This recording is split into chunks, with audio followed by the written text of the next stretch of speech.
Chapter. My name is Brittnee. I'm a real hairdresser, but today I'm going to show you the easiest way to use thinning shears by yourself at home. Taper shears or thinning shears look like this.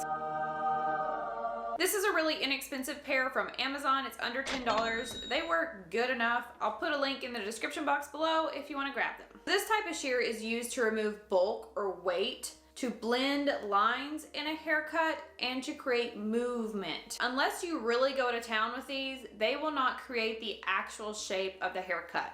Meaning, if my hair length is here under the breast area, when I use these, it should still have the same length when I'm done. These have a straight blade and a serrated blade. Serrated.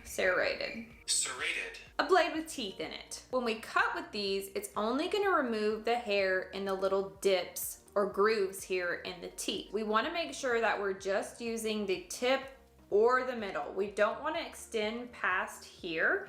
If you put hair in here, you will cut the length off. You will be mad at yourself. You can use these on wet or dry hair. I would suggest using them on dry hair. That way you can see the lines and see what you're blending, but you can use it on wet hair if you want. If you want to reduce a lot of weight or bulk and you have super thick hair, take a piece or subsection. You want it to be about a ½ inch to an inch thick. Comb it through, and again, I like to do this on dry hair, but you can use it on wet. Taking your thinning shears and just notching. 1, 2, 3, 4. Then you can brush through this. Oops. And see the bulk or the weight that we took out. Now you still have your length, but it's a lot thinner. If you just want to get rid of a little thickness, then you can do something like this. Starting in the middle, taking it one time, and then you can pull it down. Now to blend or soften lines, you just want to focus on the ends. This would be for thinner hair textures, or if you cut a really blunt straight across haircut and you want to kind of feather the ends where it's not so, hey there high school, you take your section, take the ends,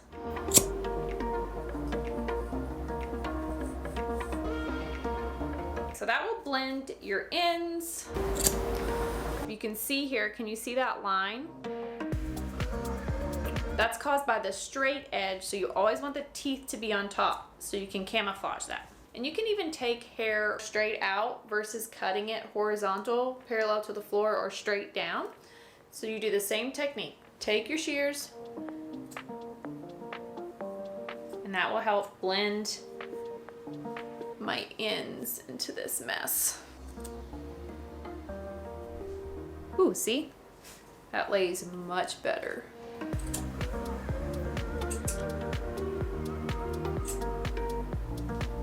The only thing that you'll want to avoid when using these is cutting directly at the scalp. That is not good. That will create super short pieces that will push the long pieces and they'll just poke out. So you always want to start in the mid shaft or the middle or on the ends, but never really on the scalp, and always kind of try to leave your hairline out, even on your neck, around here, and your part. So you don't have any of those shorter lengths poking out in case you make a mistake. But if you do make a mistake, I have a hair extension tutorial you can watch up here.